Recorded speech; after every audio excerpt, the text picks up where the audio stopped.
तो देखो क्वेश्चन में हमें गिवन है in an election there were 4 candidates and 80% of the registered voter casted their votes.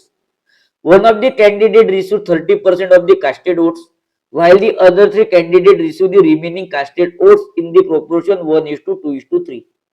If the winner of the election received 2,512 votes more than the candidate with the second highest votes, then the number of registered voters was.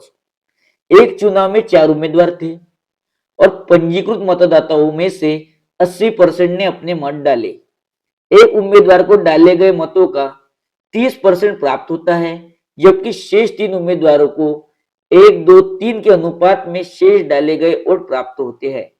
यदि चुनाव के विजेता को दूसरे सबसे अधिक vote वाले उम्मीदवार से 2512 वोट अधिक प्राप्त होते हैं तो पंजीकृत मतदाताओं की संख्या यहाँ पर हमें पूछी है. तो देखो यहाँ पर हम रजिस्टर्ड वोट मान लेंगे 100, रजिस्टर्ड वोट मान लेंगे 100 और हमें क्वेश्चन में गिवन है कि रजिस्टर्ड वोटों में से 80% वोटर्स ने वोट डाला. तो 100 का 80% होता है 80. तो देखो यहाँ पर 80 वोटर्स ने वोट डाला और क्वेश्चन में हमें गिवन है कि एक कैंडिडेट को कास्टेड वोटों का 30% वोट मिला. कितना? 30%. तो देखो यहाँ पर 80 का 30% होता है 24. कितना? 24. ये मिला एक कैंडिडेट को और रिमेनिंग 3 कैंडिडेट को मिलेंगे 80 का 70% जो है 56.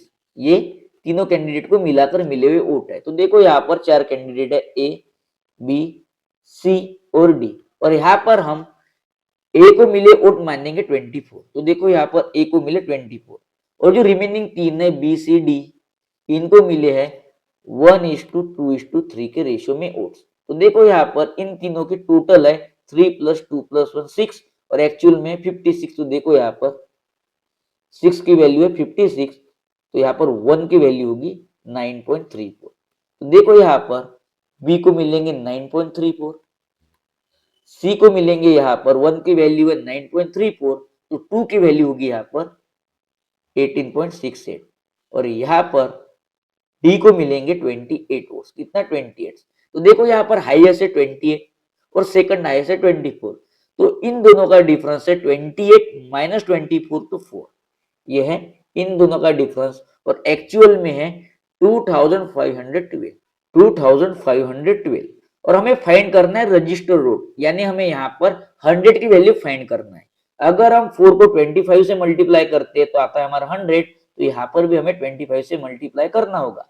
तो देखो यहाँ पर 100 की वैल्यू होगी, 100 की वैल्यू क्या होगी? 62,800. ये होगी 100 की वैल्यू यानी रजिस्टर्ड वोट है 62,800 यानी option B is the right answer.